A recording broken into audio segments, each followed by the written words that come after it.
Hello everyone, today we talk about the restoration of imperial glory in 12th century historiography and encomiastic literature.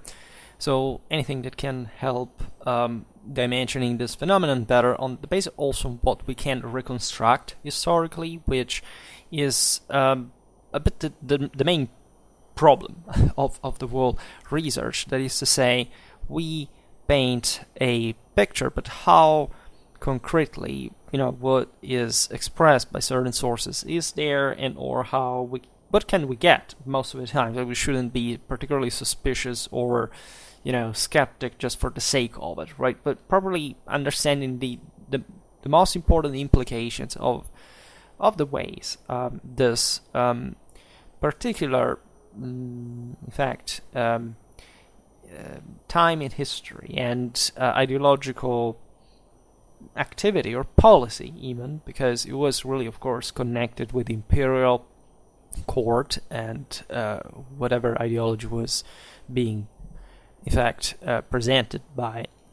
And in a time that is quite interesting for a number of reasons for the empire. Essentially, the 12th century and mostly the second half, in fact, we will see today, was notoriously, as we have seen in many other videos, the moment of peak of the of the German Empire, right?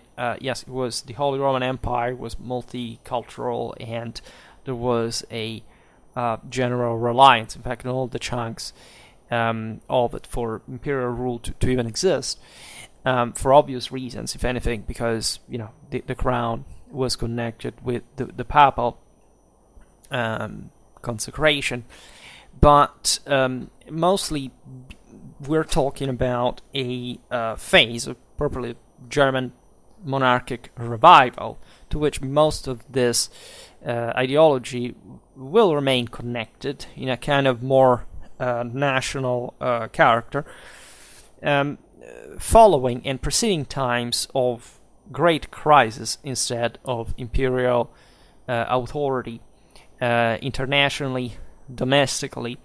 So talking about properly the German kingship, the Roman kingship, that, as you know, were connected respectively to the essentially the failure of the German monarchy in the investiture controversy, and an important backlash that occurred, in fact, within the same country against the same royal power, exploiting this the controversy and the general desecration that was done of some office holders, and that had seen, in fact, the imperial aims fundamentally reduced, especially in the Italian peninsula. And a later time that would be one mainly of dynastic crisis, in spite of kind of positive premises, such as, in fact, in spite the defeat of Legnano, the acquisition dynastically of the Kingdom of Sicily entirely. We'll see it partly in how this also affected the contents and mostly the authors, the provenance of the authors of such historiography and panegyrics, etc.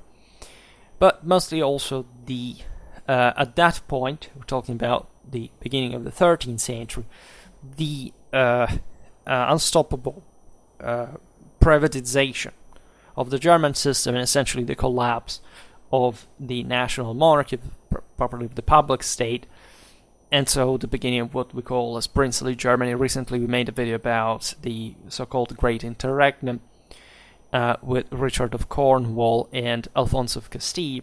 We will have to treat very much in detail lots of all these chapters, because again, I made so many videos about the whole picture, but what I aim at, just for personal interest, and I think it's also in fact more fascinating for the audience, is getting gradually much more in depth, especially as far as the political and territorial realities were concerned, which especially in Germany is a big deal, right? Not just because the country was pretty large and somehow diversified, but also because this was the old problem, in fact, of the monarchy, right? Trying to convince mostly the German subjects to naturally confer a power that could, in fact, elevate itself to an imperial scale, right? So, in other words, to carry out military operations outside of the same Germany. Technically, it wasn't. It was an indirect thing because most German princes were not interested at all in setting foot out of not just of Germany, but properly their own local provincial power, let's say. But because, of course, the monarchy represented that the institution with all its, as we'll see now, its administrative governmental apparatus that was maintaining was in place in the first place to maintain that imperial power that, after all, Germany as a whole benefited from, in spite of, again, these attritions, hostilities we will see now, even just among courtly scholars, right? And as far as the various provincial divisions were concerned, and so on. When we look at the Salian past, right? So today, again, we talk mostly about the second half of the 12th century, the Swabian period, right? We will talk about some other rulers such as Lothar of Supplenburg, etc. But there had been in German history before the investiture struggle this substantially functional phase in terms of public authority, considering the times and places that stem from Ottonian times, so from where Germany practically becomes the center of the empire and starts fundamentally cumulating and detaining and affirming this essentially national prerogatives on the imperial title. I made a video about this. I don't remember it, but if you search medieval Germany, the medieval German playlist, you would see 12th century empire ideology or something. I made another video on properly on the concept of royal majesty in Germany from the time of Frederick Barbarossa. So there is really a lot of that stuff. We'll have to see better Salian times, the time of the Franconian dynasty, that, by the way, had managed to affirm fundamentally a continuity also dynastically. Right, this is true also for the Swabians. They descended all essentially from the female side, from the previous dynasty. This was a big deal, especially for a country that was fully feudalizing only at this point, right? And that thus could, have benefit greatly from such status of affairs, because the same crown in Germany would have not been merely elective, but something a bit more ingrained in the political and social, succession system of the time. And in spite of the investiture struggle and the general shattering of public institutions and privatization of both the lay and ecclesiastical, princely office in the country after, in fact, the Concordat of Worms of 1122, you can observe that the Holy Roman Empire had, by this point, inherited a set of institutions, methods, resources which were capable of sustaining their governance and authority. Sure, there was a lot of kind of opposition, but as we will see now, this was mostly referred to, again, mostly limiting the power of the monarchy, but not eliminating it or making it collapse per se, right? In fact, even the Great Interregnum in the following century wasn't really that dramatic time. That was also painted a little bit by German nationalism in the 19th century, because institutions remained there. You can argue that, hell, they remained basically until the 19th century itself.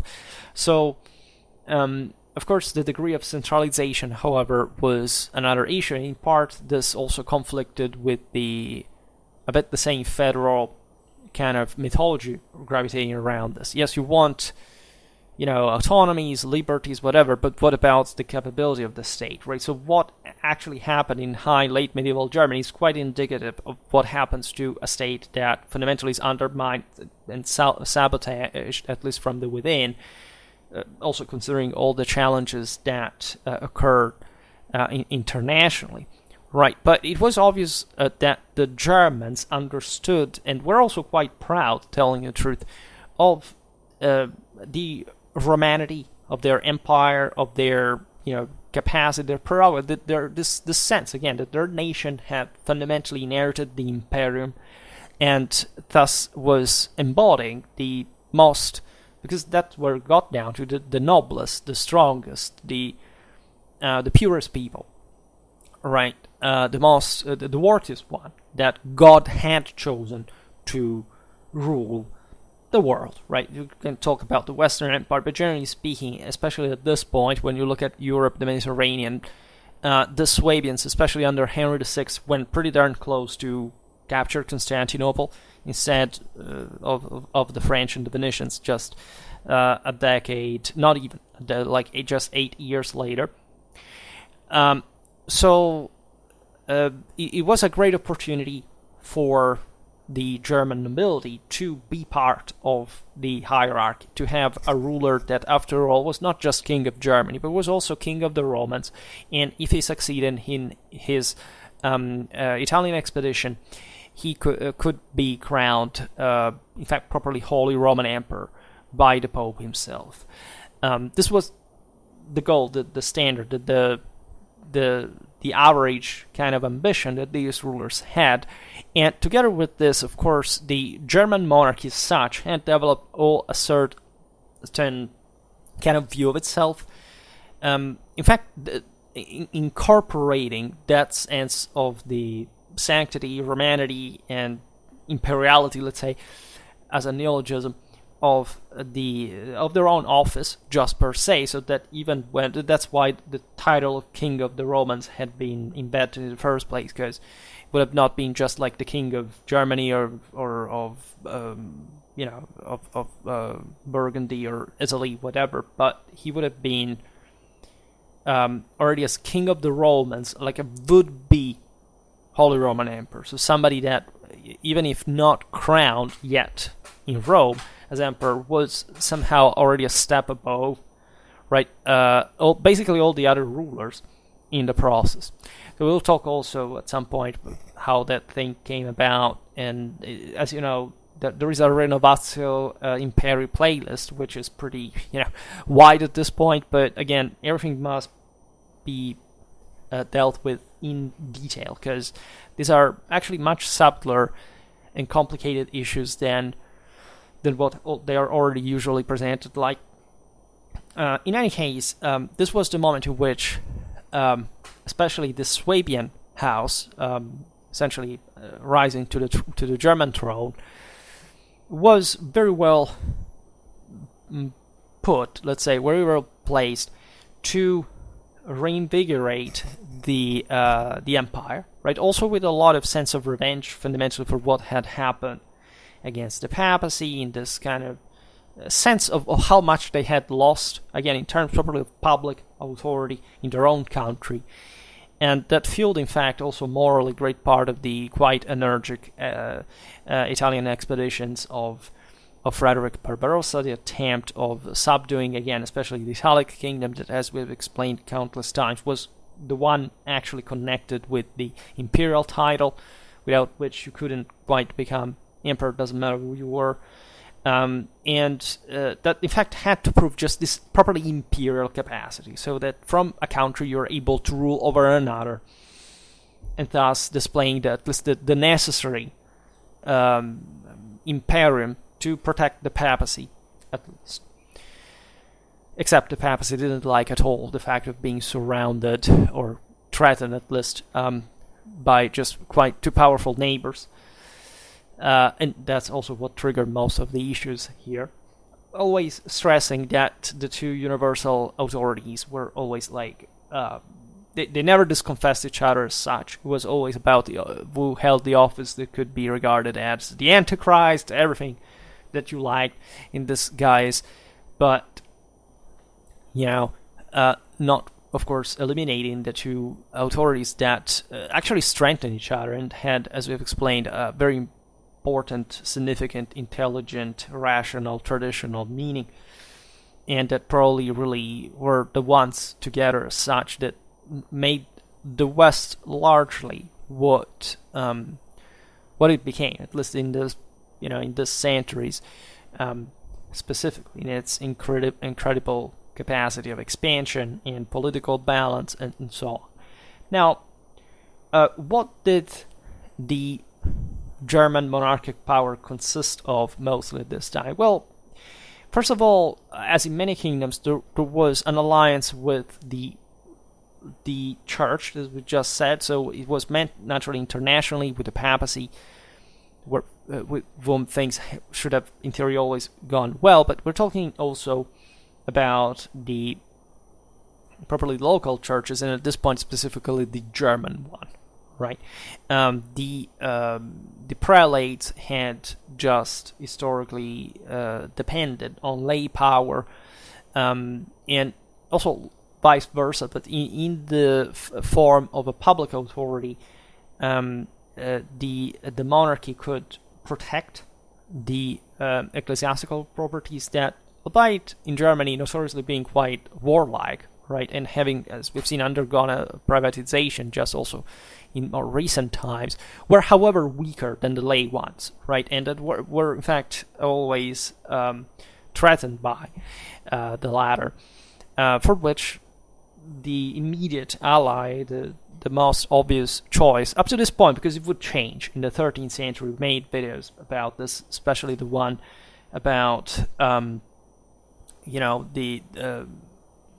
assassination of Philip of Swabia and the rise of Otto of Brunswick, right, with the Archbishop of Cologne, the most prestigious, powerful ecclesiastical prince that inaugurated this phase of, say, autonomization, just from also, say, the hell with the empire, just we want to be powerful princes locally, whichever guys we want.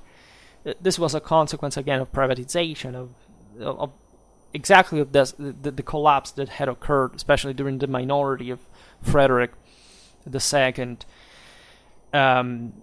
to the detriment of that kind of sense that the church was, as it had been born right from the Carolingian reforms north of the Alps, the most centralized statal kind of system that had ever existed in those regions, and that thus had the capacities, the general interest, because they were not born immediately as a militarized reality, because not as much as the lay one.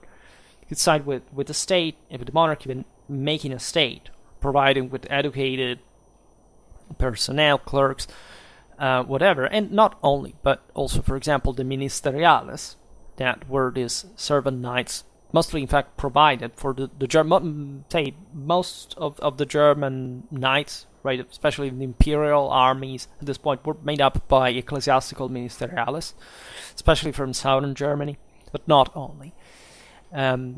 So the church was also a dramatically powerful spiritual authority, universally, but also in Germany, in any country, and you couldn't really rule without that, right? Or at least without the significant support of their, say, substantial amount of them, as it would remain. In fact, even in the later kind of formalized elective systems of the 13th to 14th century and so on. Then there was the public domain, right? So this represented a huge asset of the fisc. So it's basically public wealth, public assets.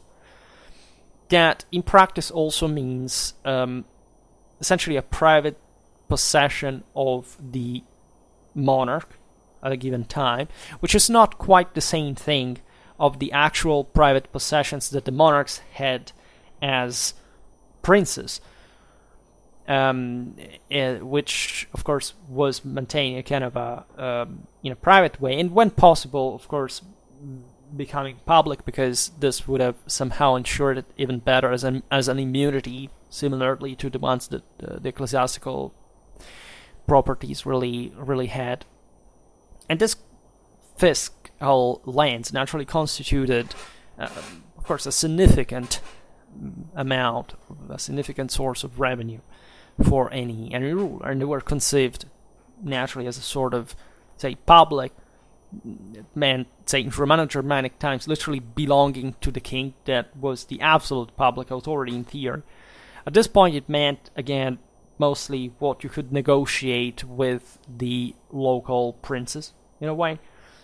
And again, as shattered as this system had been since 1122 formally, it still was standing, right? And it still was functional, and especially at the time of the Swabian dynasty, this was showed quite consistently, given the power that we were able to summon, to put together. Of course, there were dynastic reasons as well. As you know, Frederick Barbarossa, his uncle Conrad III, had already ruled, but he, in particular, were rising to power in 1152, could finally come to pacify Germany, as he descended both from, in fact, it was a Swabian duke, so from his father's side of the Hohenstaufen, and from his mother's side, Abelf himself. So there was the idea, at least with a power share, more or less, of Franconian Swabia, because the Swabians had married, basically, as you know, into the last salient, at least in the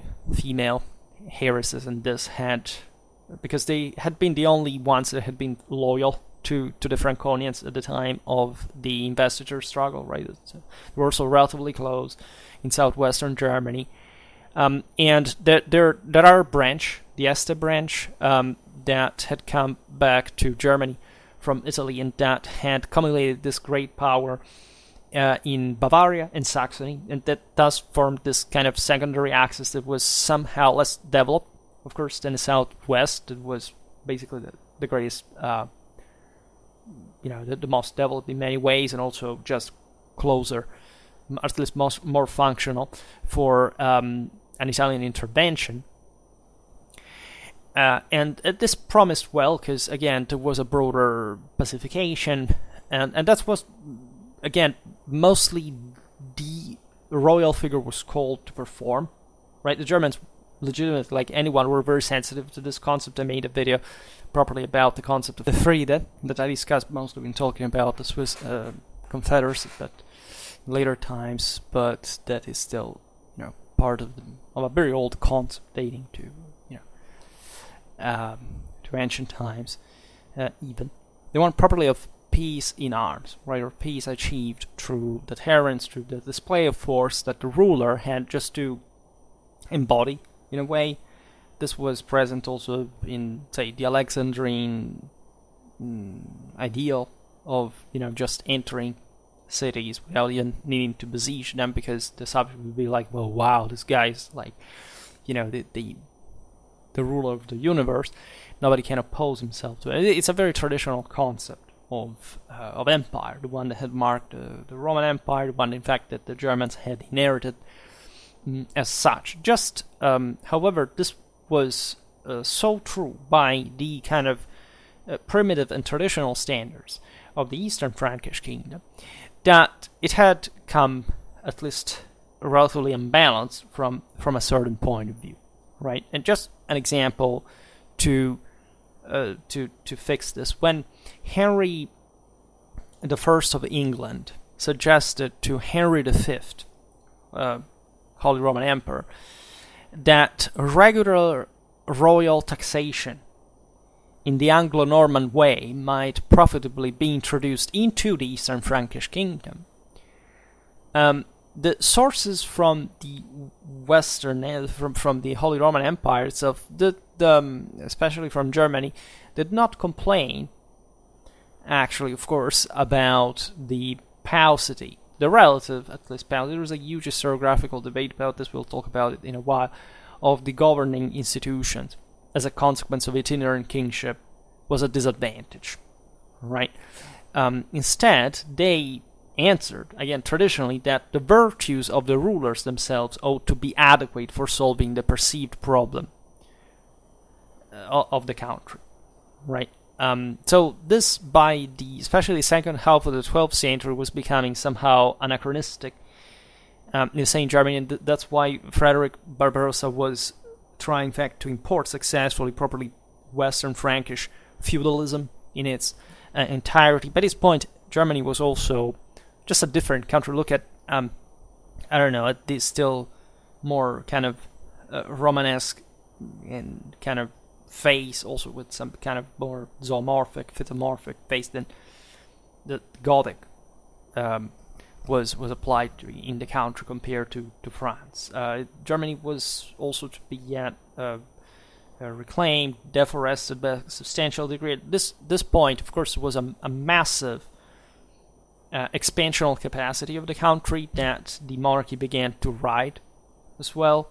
Because again, Germany was pretty large, larger actually than even than the modern country, and it's consistently populated. It has important forces that are coming on the fore, also, but for the first time by that scale, and of course the boosting kind of governmental institutions helps channeling them towards a more kind of direct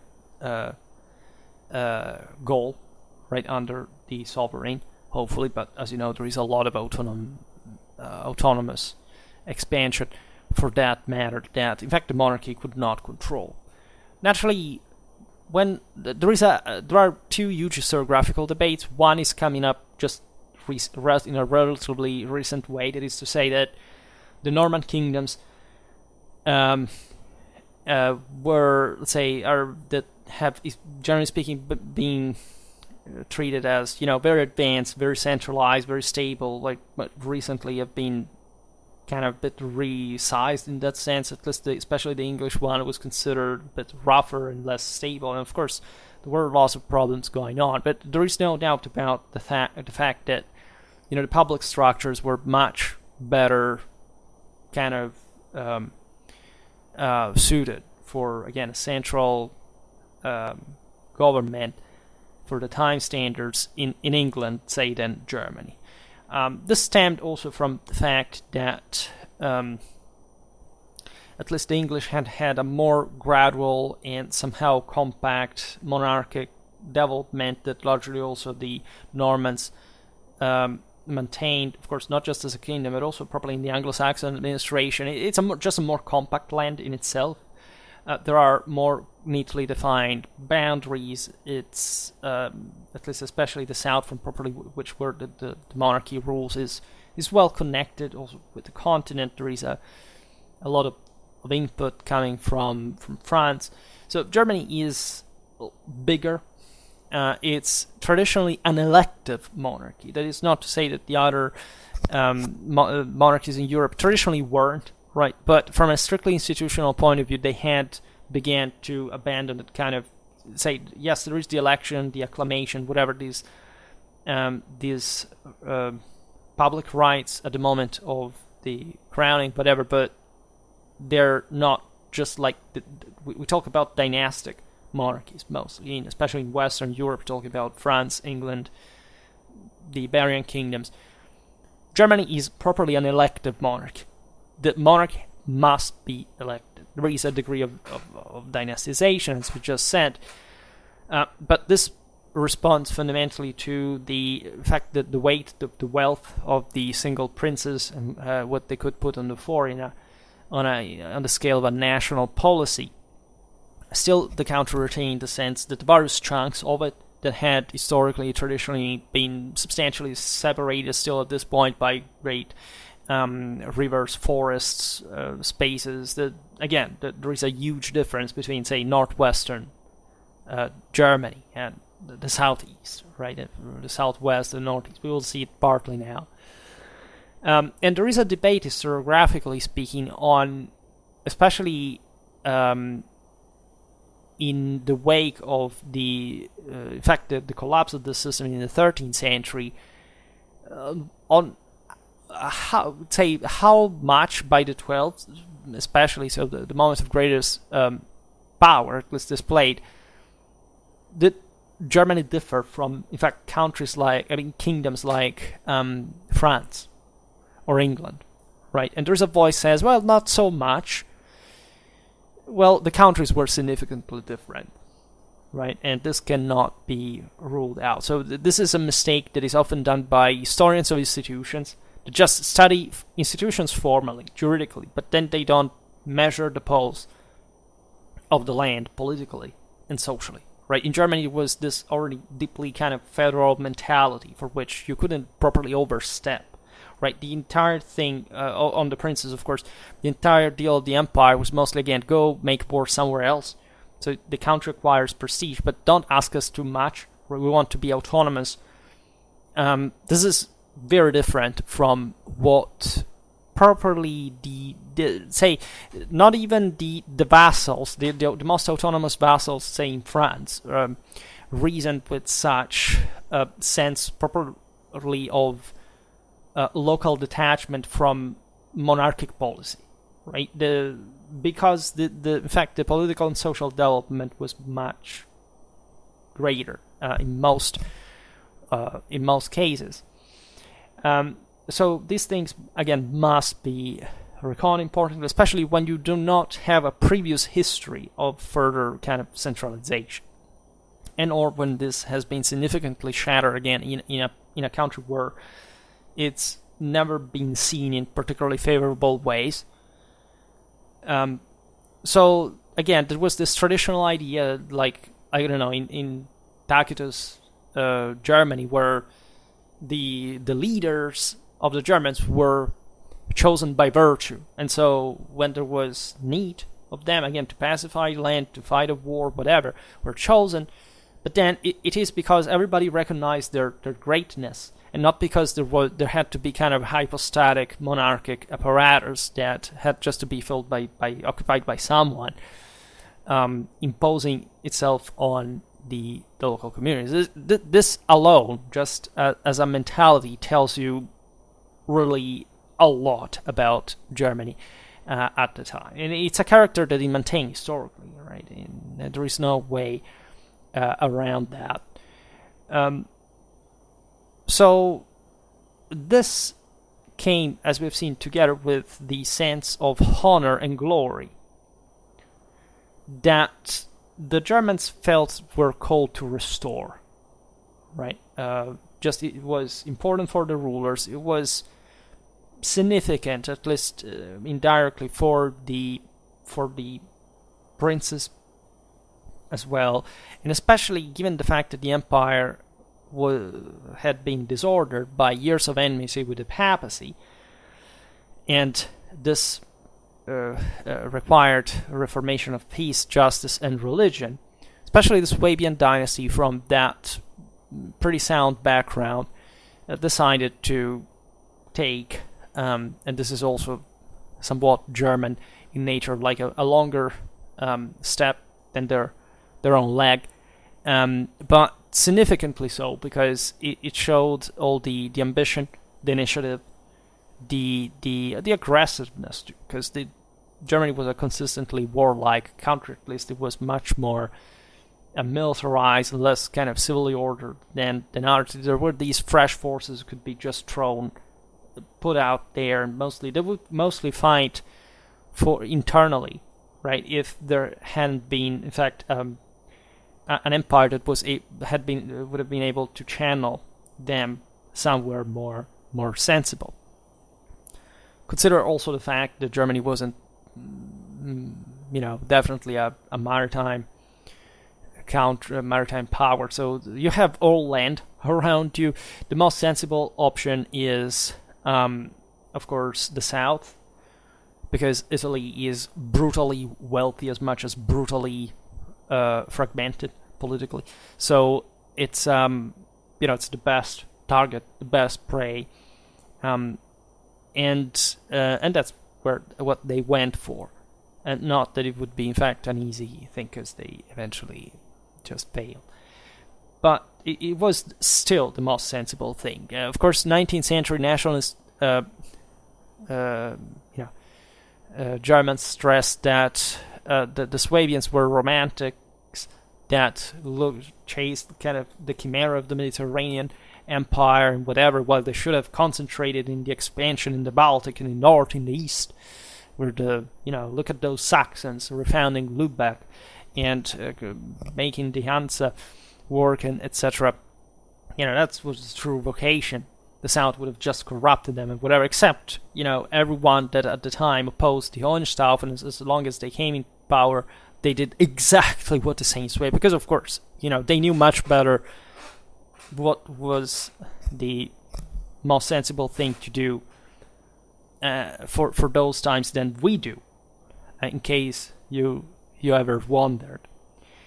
And you can grasp the sense of revanchism and never kind of burning pride under the ashes again of the investiture controversy, for which again the German monarchy had to prove this properly imperium, properly military power. Right? There's a letter from Conrad III to Pope Eugenius III, dated 1150, that literally says how the emperor looks forward to, it says in Latin, populus Christianus in pace et timore Dei vivere et imperium Romanum in pristine dignitates robur reformare. That is to say, probably that there was this necessity, right? It was expected by everyone, the people of Christ living in peace, first of all, and in fear of God, right? So the empire has to be pacified. There must be an authority, probably a sense of hierarchy. And equally in this, in fact, the Roman Empire had to be restored to the vigor of its pristine dignity, right? That's what they were properly obsessed with. Consider that by the 13th century, German in their own properly national identity equated to Roman. They called themselves in the sources Romans, right? So this idea was emphasized again in the royal diplomas. There are some beautiful ones also concerning a bit this, of course, Caesar-papistic attempt. Also, Byzantines were always an inspiration against the papacy. In fact, to claim that there was really no medium between God and the emperor. That instead would be the papacy in practice. And the Germans were not the only ones to think that, by the way. Actually, some mocked them because they said, the Germans have to become emperors only if the Pope says so. Instead, other kings are just kings, but at least they rule just however they like. It was already a sense of, the Poles joked about them, but even in later times, like in the 14th century. But there was, against this sense of the imperium and the unmitigated sense of, if you want, of challenge, again, of test that these monarchs had to undergo. Yet it's still very meaningful that Europe recognized the fact that the Germans owned the empire, that it was just of this nation. Also questioning that, right? Why, other nations were equally proud, to the point of saying, who decided this? But we know that fundamentally the Holy Roman Empire remained more or less circumscribed within that, at least, regional dimension. There was, and this is particularly important, a bitter rivalry within Germans, right? Definitely, by the 12th century, this people just maybe as an establishment, they understood the Germanness, that the term also Eastern Frankish, Western Frankish sees just at this towards this time, the end of the 12th, the beginning of the 13th century, especially to be used, right? And so French and German come about to be in fact something like a nation. As such, it was a relatively recent concept, invented mostly in a classicistic sense. The adjective Teutonic resumed by, scholars in the abbeys, talking about monks, the abbeys of St. Gallen or Fulda. But the average inhabitant of the Eastern Frankish kingdom would mostly identify as, say, a Saxon or a Bavarian or a Franconian or a Swabian or Thuringian, whatever. And they disliked thoroughly each other, all of them, right? This is typical too, right? That sense of federal identity that should, in theory, cooperate, but that gets down also to the fact that they still all consider themselves as different states that have barely anything to do with each other. For example, the Bishop Otto Freising, brother-in-law of the first Hohenstaufen ruler Conrad III, wouldn't make it to the imperial title, but was king of the Romans, led also the Second Crusade, etc. Disliked the Saxons, right? Especially northern and southern Germans didn't like each other at all. In spite of this, however, and in this they were fair, because again it was just like a customary tradition, also even a national one by this point, when writing about Lothar III of Supplenburg, so a Saxon, this was a monarch before the Hohenstaufen, just in the 12th century, and Otto in fact depicts Lothar as a ruler with the requisite virtues, right? In his Chronica Sive Historia 720, he writes, had he not been Lothar forestalled by death, he might have been the man to restore, by his ability and energy, the imperial crown to its ancient dignity. Right? So there was always the sense. Let's say what they do, right? They like properly the taste of the gamble of this whole. Let's elect him, because mainly the standard was, let's elect someone that. Naturally, everything was negotiated dramatically, as you understand, but there had to be this delicate compromise between, the power necessary to, conferring the ruler the power necessary to pursue an imperial policy, as we've seen, but still keeping things relatively decentralized in Germany, right? So this would cause trouble, in fact, in the moment of the peak of this power under Frederick I. And this, again, was a southern German bishop and hell of a, in fact, royalty, Otto Freising, describing a Saxon. The Saxon sources gave Lothar of Supplenburg good obituaries. For example, the Annals of Hildesheim call the sovereign Pater Patriae, so literally father of the fatherland, so father of the country, for his services in peace and war. The chanceries of Frederick Barbarossa and Henry VI perfected the technique of presenting royal acts as necessary for the program of imperial renewal. Right, this had been already actually the genuine concern of Conrad III's court as well. Naturally, consider that all these courts were itinerating; they function as chanceries, as staff like military command centers, meeting place for princes and bishops, which is also interesting because it shows you how there wasn't quite a center in Germany. That's yet another thing, right? Paris de facto was already the capital of France. London was even a more ancient capital because the chancery was there since Anglo-Saxon times, and where let's say that there had been a much greater kind of territorial, stability.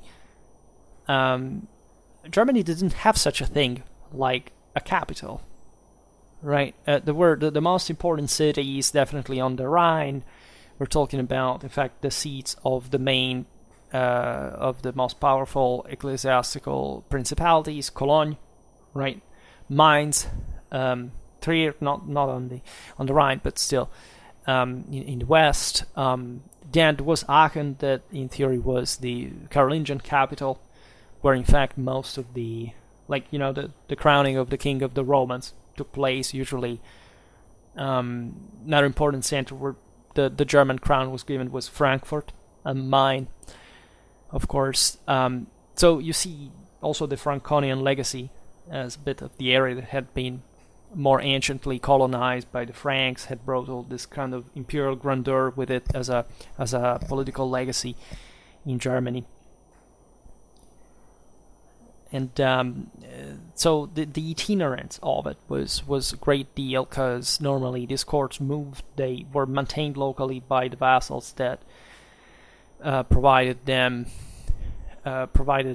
ruler with support, but they wanted also something in exchange. This continuous roaming. The administration worked fundamentally. I mean, most of the problems that occurred these times were about, I don't know, land usurpation,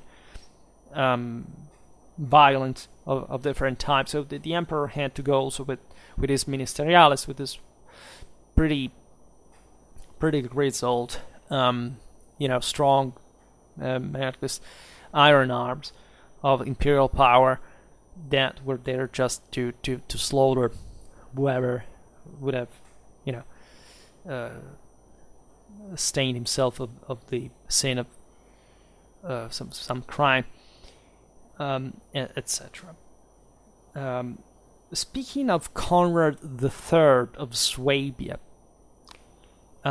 we noticed that he wouldn't become the subject of panegyric sources, such as, for example, Gunther devoted to Barbarossa in his Ligurinus, or Peter of Eboli to Henry VI in the famously, also mostly because lots of the pictures come from the Illumination, Liber ad honorem Augusti.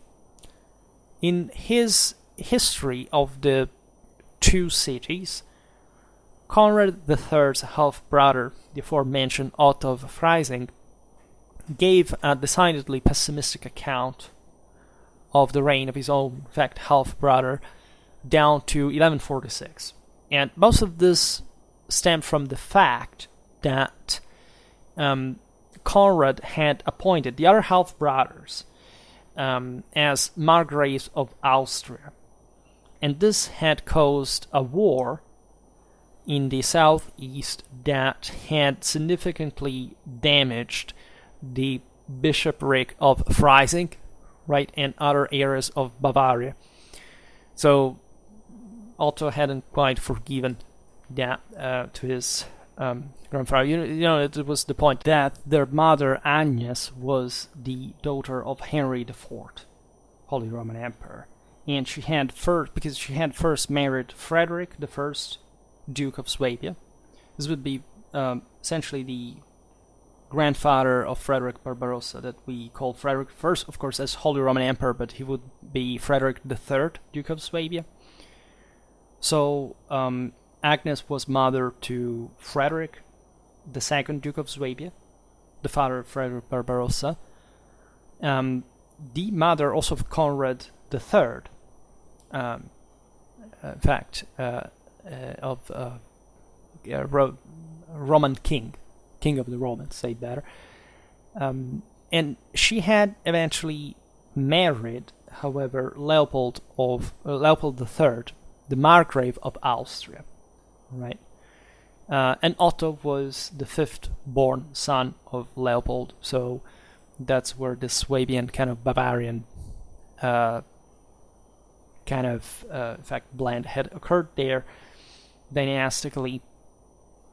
So consider again, the southern German lands were strategic because they controlled the Alpine passes to the Italian peninsula, and it was particularly important for the Swabians to consolidate power, not just in the southwest of the country, but also in Bavaria. As you know, they also basically created Austria as such, because before was part of all, like, just of Bavaria, even northeastern Italy, etc. Instead, this was done to mitigate essentially the power of the Welfen.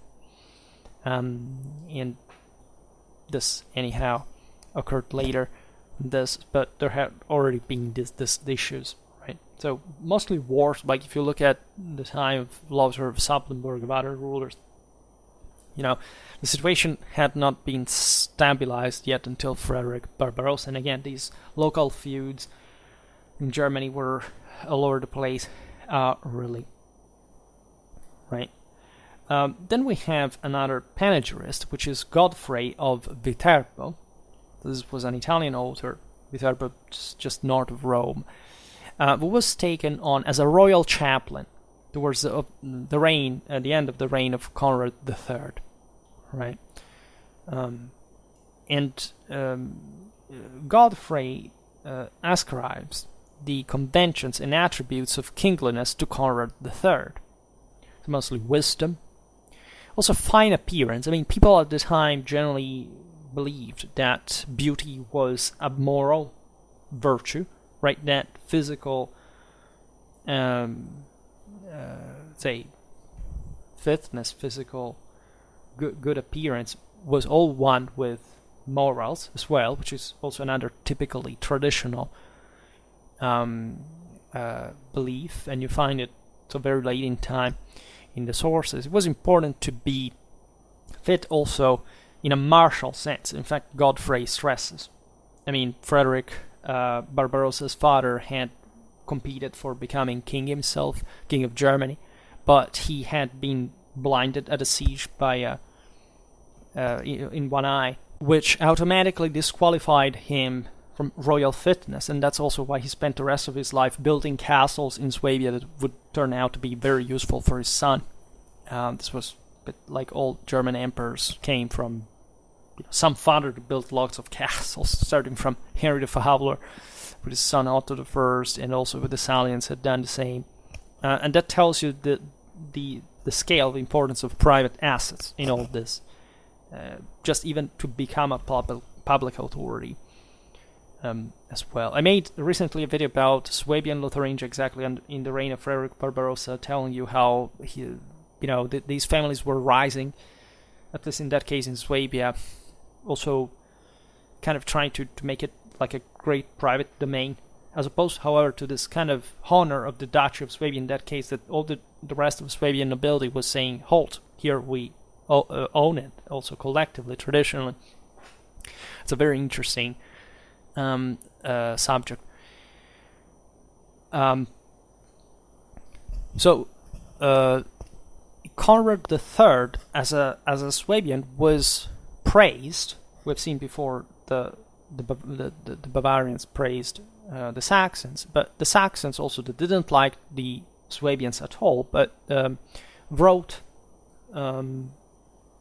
positively about Conrad III, because what was fair was due, right? If the guy was a man of honor, had a high reputation, he stuck to his word, he fought, he was courageous, whatever, this was really appreciated in general. This is typical in medieval literature, that doesn't matter how enemy or whichever preconceptions of different interests politically you have, that kind of valor is recognized. And again, it represented the entire country abroad, and he was, again, not in his case emperor, but still, the leading international figure. Again, during the Second Crusade, it wasn't exactly like a success, as you know, but at least in fact, this thing played something, because the other participants of the crusade were quick to blame Conrad, even for their own shortcomings, because after all, he was the king of the Romans, right? So it's through him as a medium of divine imperium that should do well, because he really cares to be the first one, right, as he does. And mostly that thing shipwrecked because the French and the Germans began to quarrel with each other. Anyhow, so writing to the Pope just after Frederick Barbarossa's election in 1152, Wibald of Stablo, who was the abbot of Corbeil, inaugurated the encomiast tradition about this ruler.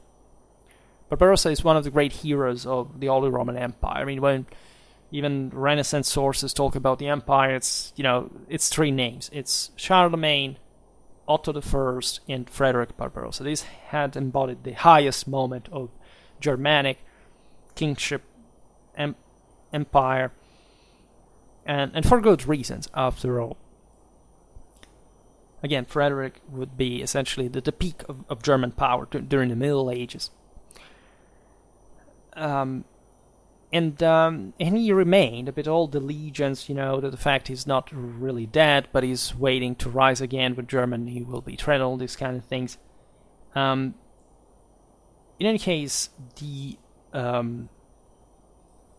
the dictum here in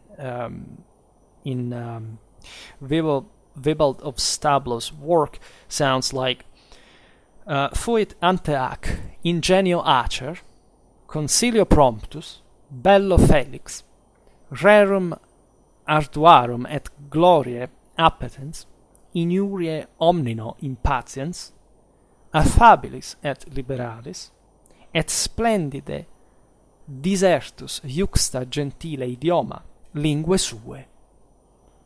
Augeat in eo Deus omnium virtutum nutrimenta, ut faciat judicium et justitiam in terra. This is a beautiful, beautiful phrase that goes something like, he was essentially of penetrating ability, ready understanding, fortunate in war, eager to embark on difficult and glorious tasks, altogether intolerant of insults, affable and generous, shiningly eloquent in the native idiom of his language. Right, so we see lots of attributes that have to do with the fairness of the rule. Right, this guy was, smart. Right, ingenio acer, literally, what you really want a ruler to be is to know how to do things cleverly, politically, militarily, really. He was capable, let's say, of probably of taking these decisions, also of listening to the surroundings, to observing what was really going on. Fortunate in war, even though, relatively at some point, but still he was. Barbarossa is recognized as one of the greatest knights leaders and of his times, right? And a very courageous, fierce, energetic person. Somebody who was really bold, that would go for the kind of more risky undertakings, right? For glory, because they understood, of course, in the guise of traditional values, that if you don't spend your forces, if you don't try the best, the most, as we were saying before, even if you don't dare, right, and risking, and Barbarossa risked his life consistently during his career, it was considered, again, an important thing. This thing, he would be intolerant to insult as well, right? The idea is the insult is the offense, but also as a properly as something that is damaging you. So you are the emperor, you cannot tolerate any of this. So this, in general, would mean also to be pretty brutal. Yes, Barbarossa could raze to the ground Milan, could do pretty brutal stuff, but also he was appreciated always because this had to fit kind of a logical, coherent, fair policy. Would have to be consistent with his own dignity, right? The dignity of imperial majesty, right? Naturally, it was in Germany full of opponents that criticize, ridiculize him. There are beautiful works, I don't know, Reinhard Fuchs, for example, all the mockery of the lion that is the emperor there, that basically breaks down into many pieces while trying to kind of tap all the nest ants that would be the Italian cities rebelling, all these kind of satirical works on him, and there was really much about that. But here we're talking also on a kind of a higher level, because there was always some kind of, we didn't invent anything in terms of political smearing. It was plenty of that at the time, and unfortunately also a lot of oral stuff that we can't track anymore. This thing that this is strange, it says properly splendide disertus iuxta gentile idioma lingue sue. So he was shiningly eloquent in his own native language, right? He spoke a great German. The fact that the voice, that was something, sacred properly in this expression. He was the voice of, this was the voice of the divine medium of the world empire. So whatever he said was evaluated also in terms of the fitness of the office, at least as a person, as a mere medium, physical medium, and as like how does it speak, right? You have to be direct, concise, effective, right? People at the time spoke consistently less than today, and they did so with much more measure, kind of care for in fact the straightforwardness as well. Barbarossa said he had a pretty fiery character. He got angry sometimes in very violent ways because of his leonine character, but he was appreciated also because of his eloquence, right? At least politically speaking. Then there's this thing, of course, we said the Lord increases the nourishment of all the virtues in him so that we may carry out judgment and justice on earth, right? Sometimes translated in the land, but here says, ut facet judicium et justitiam in terra. So, in cielo, in terra, right? So in, literally, like, mirroring heavenly perfection on earth. Because this guy is meant to rule the world ecumenically, right? So it's not just Germany, right? It's what, in theory, all peoples look at to seek justice, in a way. So naturally, there is a lot of biblical language there from these learned men. Biblical, classical sources, inspiration, mostly.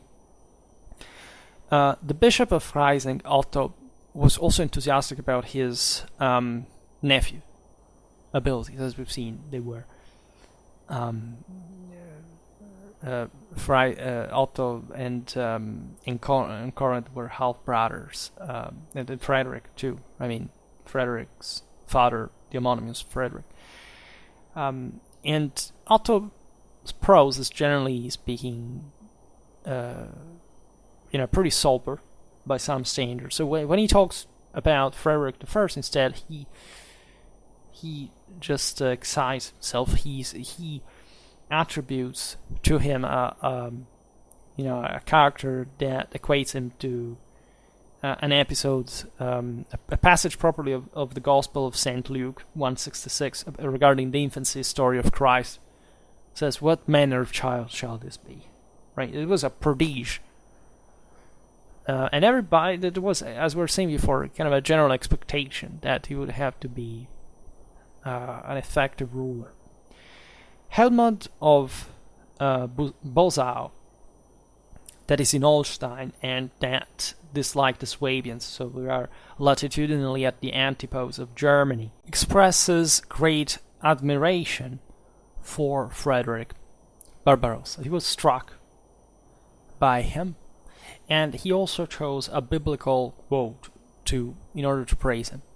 It says in his Chronica Slavorum, "His throne was raised above the throne of the kings." This is meaningful again because he was emperor, right?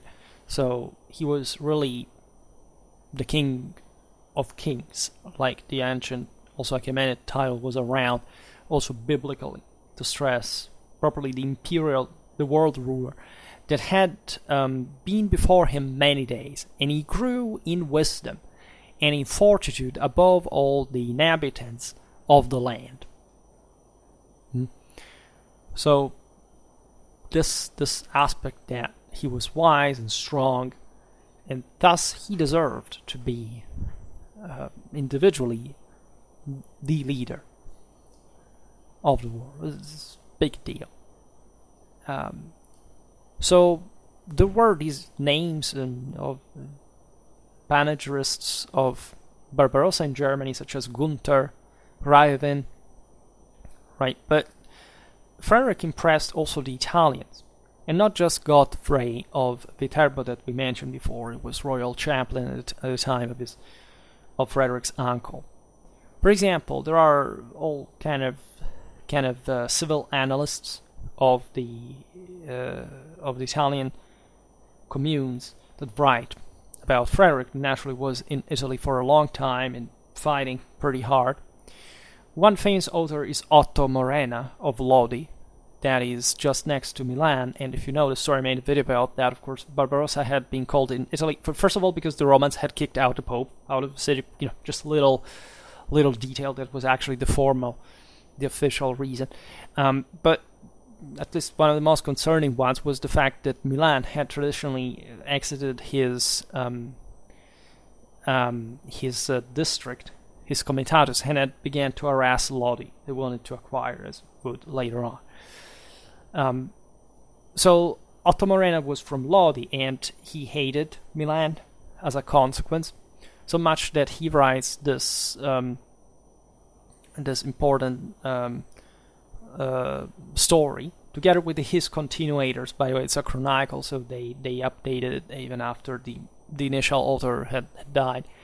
There was a sort of laudatory history of Barbarossa's warlike deeds in Lombardy. There is also another anonymous northern Italian author which composed 3,343 lines long heroic Carmen on the same Barbarossa's deeds. Right, so these were all the Ghibellines that supported Barbarossa, that fought with him alongside the Germans against essentially the Papal Guelph-led, Milanese mostly led coalition of the Lombard League that at some point, however, encompassed also most of these other places, because Barbarossa's iron fist was definitely intolerable, and especially the Italians were quite discontent with the corruption of the German administrators, the Imperial Vikers that had been left there. I made a video recently on this, by the way, if you're interested. I think it's titled Frederick Barbarossa, the Battle of Legnano and Peace of Constance. Right, it deals a bit with the entire picture, mostly the second half of his intervention in Italian affairs. So again, these people were mostly writing in favor of Barbarossa because they hated Milan, mostly. Right, it was the biggest city in Europe at the time, and actually was swallowing these other ones around, and if the emperor had not intervened, well, the thing in the end didn't change, but at the moment, at least they thought they could thwart Milanese expansion. There is another amount of legendary eulogistic literature that really made its grade at the time, because it was somehow new, also stylistically, literally. Regarding, naturally, Frederick Barbarossa's involvement in the Third Crusade, it was a big deal because he was the Holy Roman Emperor, and as you know, he died in the river Salif in Anatolia before reaching the Holy Land. But this was still a great deal. It was still like, again, dying the crusade. Just the other day I was talking about holy and just war, and how, again, everything was seen as a broader journey, right? And it's a pity, because if Barbarossa had lived, considering his deeds, military speaking, he surely would have accomplished something, right? More than what eventually Richard Lionheart did, right? So history could have gone differently, but there was something romantic and kind of this tragic destiny of the hero that also resonated in the German epos that at this time was being recovered, that again made of this death abroad towards the east, towards the rising sun, a bit like echoing the I don't know, the fantasies of the migration era Germanic peoples moving, say, the Goths towards the Crimean lands and all these kind of things. So that death, as tragic, would remain part of the legend that embellished Barbarossa's figure historiographically. Now, speaking of Henry VI, so Henry's son, at some point co-emperor with his father, and then eventually Holy Roman Emperor, who also, as you know, died suddenly and young, but very powerful, and that's yet another pity, because, again, Constantinople could have been retaken by the Germans under him, and he died exactly before launching the expedition. Pity that, later those damned Vespers that prevented Charles of Anjou of conquering Constantinople were a bit like the same.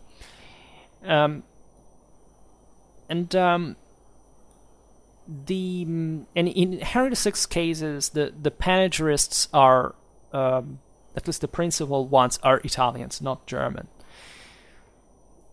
because he spent, in fact, more time in Sicily and than in Germany. At least he was naturally much busier with that opportunity of, at that point, probably catching the papacy between two fires, and he had to fight, in southern Italy against Tancred of Lecce, the last Normans that didn't accept his crown. He basically, by the way, took them out in an atrocious way. I mean, the son of Tancred was like tanned. He was blinded, aberrated, and closed in a monastery.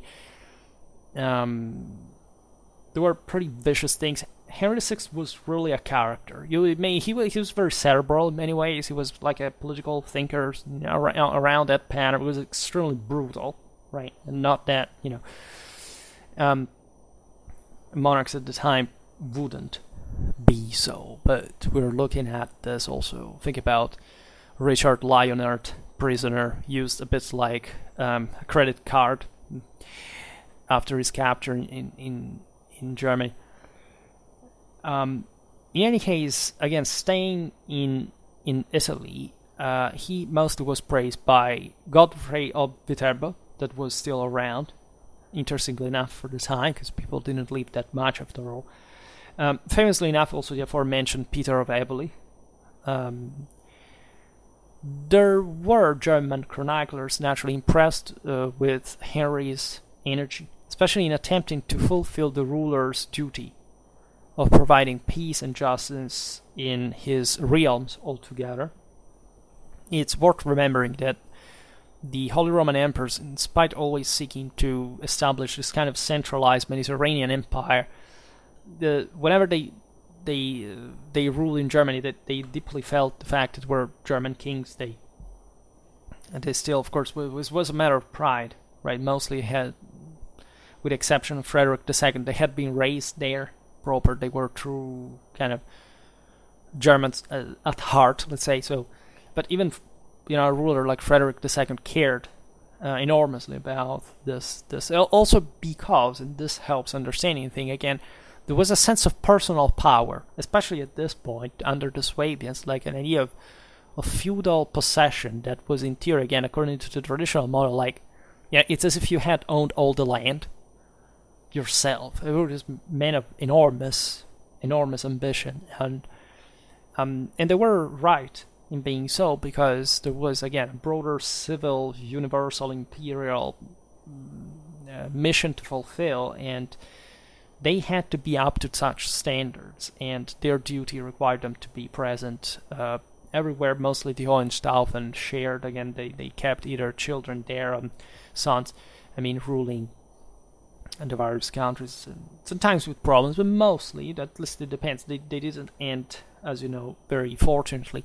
There was a sort of curse on them, but finally, at least, but they were pretty smart rulers, right? They were capable, they knew what to do. You can't really say, well, there were some things, of course, that, again, can be questionable in a general sense, but it was also, again, a gamble, mostly. Especially, again, as the Italian affairs and as German is also nationalistic historiography was blaming, but we already explained what the deal was there, and again, it was all about restoring the Roman Empire. Nothing more, nothing less, which naturally would be just a huge accomplishment by itself. So, yeah, this is more or less today's topic. I'm glad whenever I can talk about Germany with calm, because there was really a lot to say, right? And I like going step by step. Sometimes I suffer from the fact that I would like to especially look at kind of local realities a bit more in depth. But again, gradually we'll get there, right? Time allowing. And I stop it here for today. Just hope that you enjoyed this video. If you did, please share it. Otherwise, leave a like or subscribe to my channel if you're interested in my upcoming content. As always, for now, I thank you heartily for listening to me. I wish you a nice time and see you next time. Bye.